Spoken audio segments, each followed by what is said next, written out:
What's up, Gatekeepers? Welcome back to Weekly Soap Chronicles.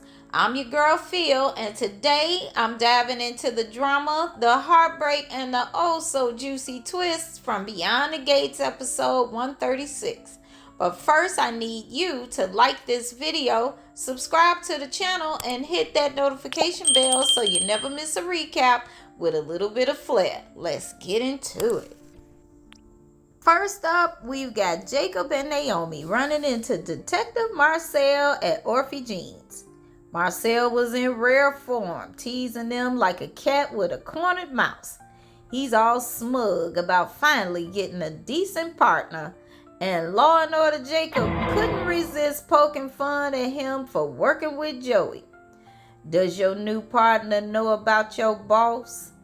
Oh, everybody loves your father. No, I'm not talking about my dad. I'm talking about your boss, Joey Armstrong. Then Marcel takes it too far, throwing shade at Jacob's career and telling Naomi, you lucky you come from money, because this dude's career is going nowhere. But then Naomi stands up for her man, and she kisses him, and Marcel just shakes his head and walks off. That's right, Naomi, you got your husband's back. Then they catch up with June, and they're chatting about Samantha's schoolwork when June lets them know how Smitty came pouncing down on her. But before they could dig any deeper, Naomi and Jacob leave Orphy Jean's. Then Ted walks into Orphy Jean's and orders a coffee and immediately gives June a look. And let's be real, June notices. She was like, hey, how you doing? Okay. Ted, being the smooth talker he is, invites her to sit and chat. They have this deep, heartfelt conversation when Ted opens up about his family. He's married, at least for now, as he puts it, but he's clearly struggling. He talks about how his family means everything to him, even when they make him out to be the villain. And June, she shares that her kids are now back in her life, and Ted thinks that's beautiful. It's a sweet moment, and he tells her to hold on to him for as long as she can. Naomi and Jacob get home, and they start to get a little romantic, and then Jacob realizes that I'm just wondering why my wife don't have her wedding rings on. And Naomi panics. Oh my gosh, where are my rings? She's frantic, and Jacob tries to calm her down, saying that they could just make some new ones. But Naomi is like, no, these rings are irreplaceable.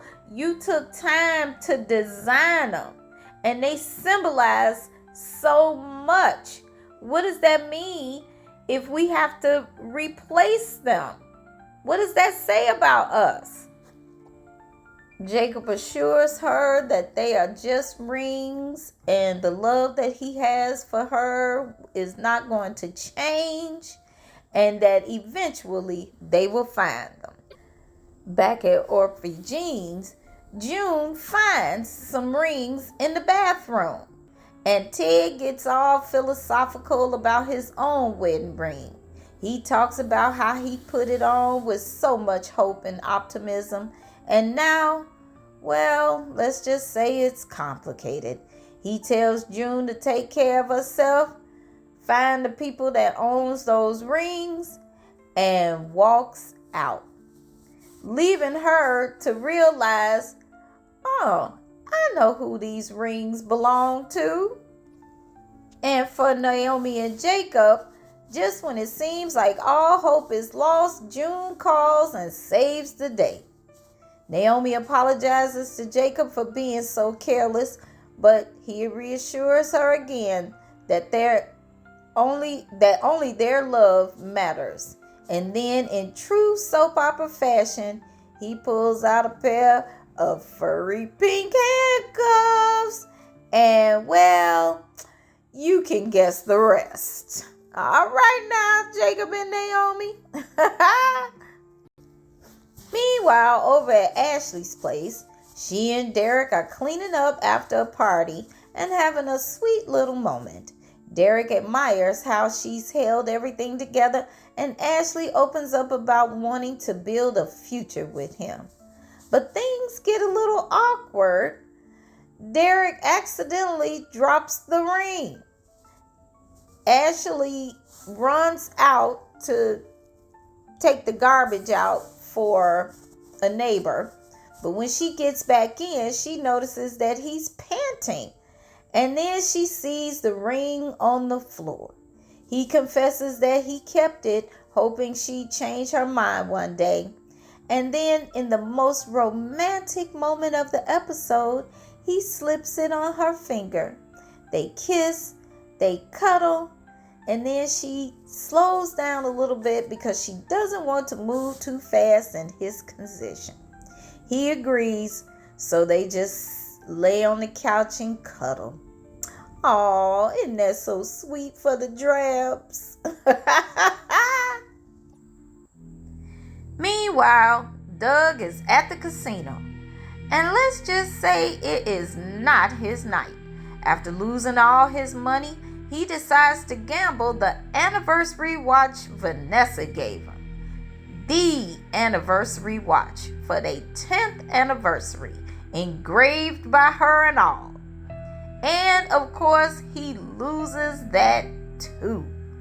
Marcel shows up, because apparently he's everywhere this episode, and warns Doug to watch himself.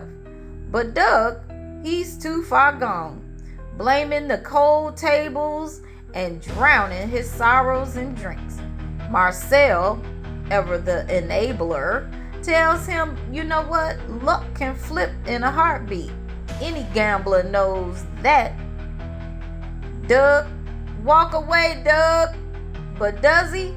Of course not. And that's classic Doug. So we move on to Vanessa and Joey, who are living it up in Puerto Rico. Vanessa feels like she stepped into a dream, and Joey's all about escaping judgment and just enjoying the moment. But things get steamy and complicated real quick. At some point, Joey asks Vanessa to take off her wedding ring. And of course, she is like, I don't think I'm ready to do that. I can't, you know? And just when it seems like she might give in, her phone buzzes. It's Doug, drunker than that thing, and rambling about, I've lost everything. His pride, self-respect, family, including you, Vanessa. I should never have taken myself out gambling, because the house always wins, right? But then Joey makes sure Doug hears him in the background. You want a Chateau Margaux with dinner? Which only fuels Doug's anger. You're with him? You are with him, aren't you? That bargain basement Tony Soprano. Vanessa shushes Joey and tries to calm Doug down. Well, I'm bearing my soul.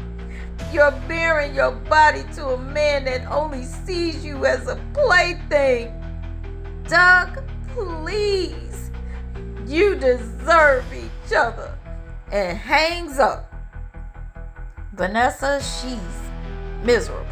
But then she accuses Joey of intentionally stirring the pot. You did that on purpose. You wanted to make sure that Doug knew you were here. What? Me? Why would I do that? I wouldn't do that. Do you think I would do such a thing?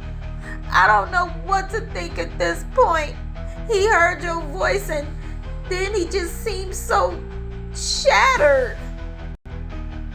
See, this is why I wanted you to take off your ring, because I wanted it to just be the two of us, and for you to leave Doug and the wreck that he has made out of your life behind. I wanted to just be me and you here in paradise. Ooh, he was laying it on thick. And then the next thing you know, she slips off her ring. And of course, later, they get busy. And then back at the casino, Doug's luck finally flips. He wins big, like really big. And Marcel sends Joey a text message that says, "Start the countdown." But before Doug can celebrate, Marcel swoops in, takes his money, and Doug is like, "Wait a minute, what are you doing?" And his vision is all blurry and stuff, I guess from being drunk, unless Marcel then put something in his drink. But then Marcel says, "You won't need this where you're going." And what does that even mean? Marcel is up to something, and it does not look good for Doug. And that's a wrap on today's episode 136 of Beyond the Gates. What did you think of Vanessa's big decision? Is Doug finally hitting rock bottom? And what is Marcel up to with all these cryptic moves? Let me know your thoughts in the comments below. And don't forget to like, subscribe, and hit that notification bell so you never miss an episode of Weekly Soap Chronicles. Until next time, Gatekeepers, keep the drama alive.